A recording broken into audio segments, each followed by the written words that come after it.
Hello and welcome back to the Chargers Check-In. My name is Cecilia and day 2 of free agency has passed and it's a little quieter than some people would prefer, but I want to go over the signings that they did make in the last couple days. Obviously my first video covered the initial moves, but since then the Chargers have signed former Ravens tight end Charlie Kolar to a 3-year, $24 million contract, which includes $17 million guaranteed. So he's going to be the highest paid blocking tight end in the NFL by a decent margin. And, he was the best free agent tight end blocker. He's 6'6", 265 pounds. He's 27 years old, former 4th round pick out of Iowa State. He's not a huge receiving tight end. He got 2 touchdowns, 142 yards last season. Although you have to kind of keep in mind, the Ravens had an injured quarterback, tough situation on offense. Things just weren't going as well as you would want.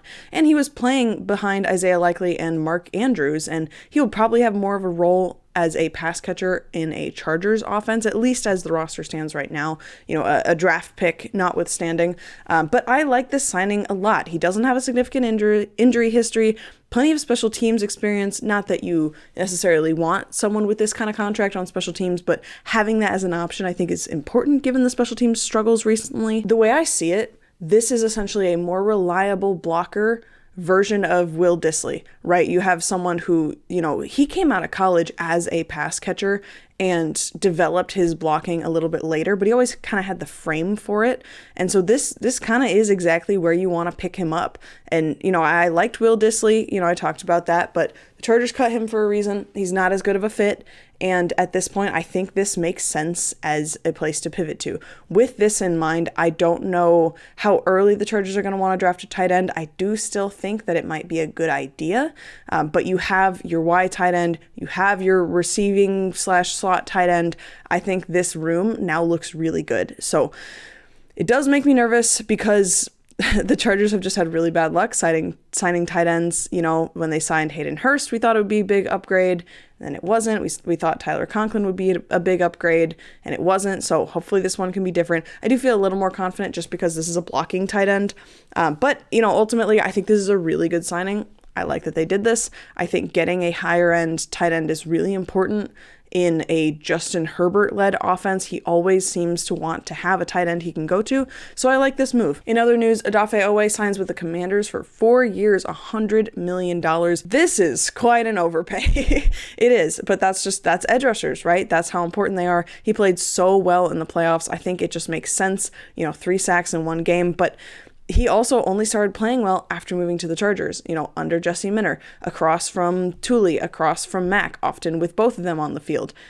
Will he get something like that in Washington? I don't think so, but it was his contract year and he went and got the contract. So the Chargers now need to sign someone, and edge is now a much bigger priority in the draft because Odafe Oweh was kind of your faster, more finesse, chase down the quarterback kind of edge rusher, and with Thule and Mack, that's not really what you have in the room. You have 2 bigger power rushers who are there, also to stop the run. I think losing Oweh means you kind of need to get an edge in those first 2 rounds. There's still time, and there are still some decent edge rushers out there, and there's always the option of a trade. Teams trade their edge rushers. But this now becomes a big roster need for the Chargers. And in terms of comp picks, they probably will get a 3rd or 4th round draft pick for this, which is obviously a pretty big deal, but it depends what they do from here on out. We're not going to know soon. And honestly, this contract makes the Khalil Mack contract feel a lot better, right? Like it makes you go, if they were going to pay 25 for Oweh, some team out there probably would have paid 20, 22 for Khalil Mack. So glad they locked him down. Other than that, the Chargers did sign Trevor Penning to a 1-year deal, $4.5 million. That's fine. That's a depth contract, and he's scheme versatile. He can, come in as the 6th offensive lineman. I'm generally fine with that. We need bodies on the offensive line as long as that's all they see him as. And speaking of what they see a lineman as, they signed Cole Strange 2 years, $13 million. He was coming from the Dolphins, so previous history with Butch Barry and Mike McDaniel. And this is someone I see it as, I said I want them to get a higher end guard, and I want them to get someone a rookie can compete with. Like, let's get this room younger, but you also need competition for that rookie. You don't want to be in a situation where you're depending on a rookie to be good right away. And so this signing makes sense to me. It's not exciting. It's not like, oh, we're really moving the needle. it is a similar bet to what they took with Mekhi Becton last year, especially, with some of this guy's run blocking struggles. Now, that doesn't mean that if he were to be a starter, that would be a really bad thing, but I would kind of anticipate him being the weakest link.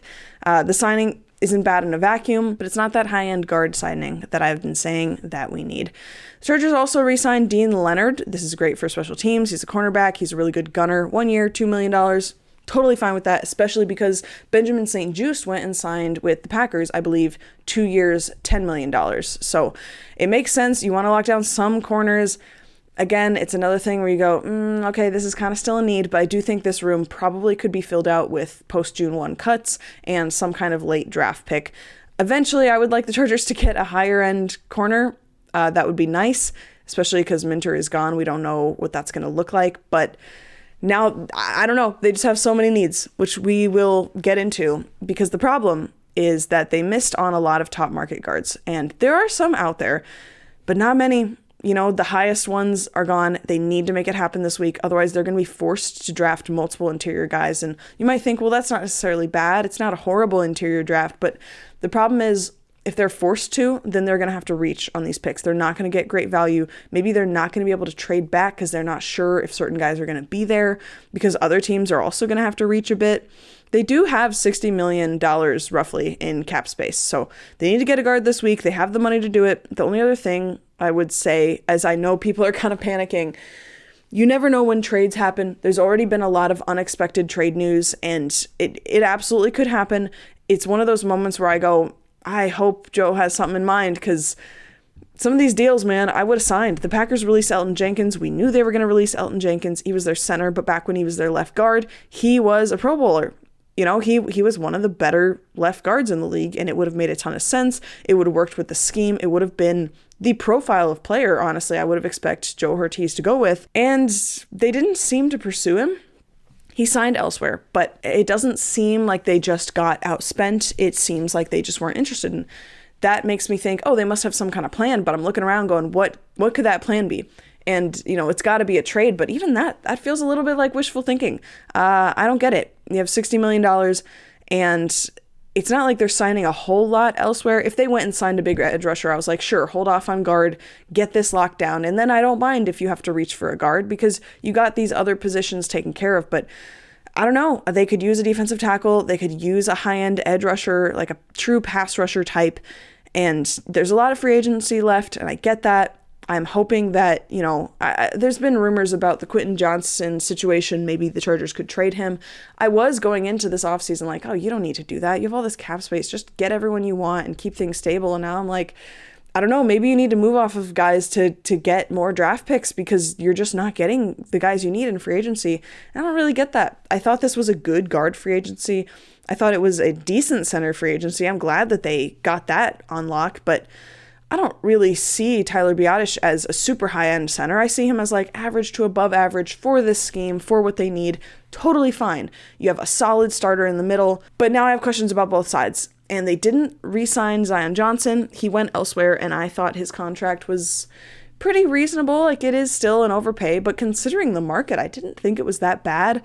And I guess the Chargers did match it, and Zion chose to go elsewhere. He wanted to get a new start in Cleveland, which is pretty crazy. I feel like you should be able to buy someone out of wanting to get a new start for their life in Cleveland. But, that's what happened. When they missed out on him, I thought that meant they would go big elsewhere. And I'm disappointed that they didn't.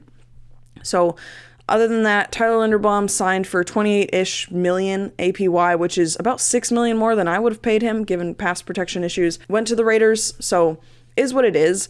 The Raiders obviously have a really interesting situation that, I'm not going to lie, as a hater, I love to see it. They traded Crosby for 2 firsts. The Ravens backed out, which they got to do, because of medicals. It was still the legal tampering period or whatever. So now the Raiders have to figure out what to do with him and the $30 million in cap space that he takes up.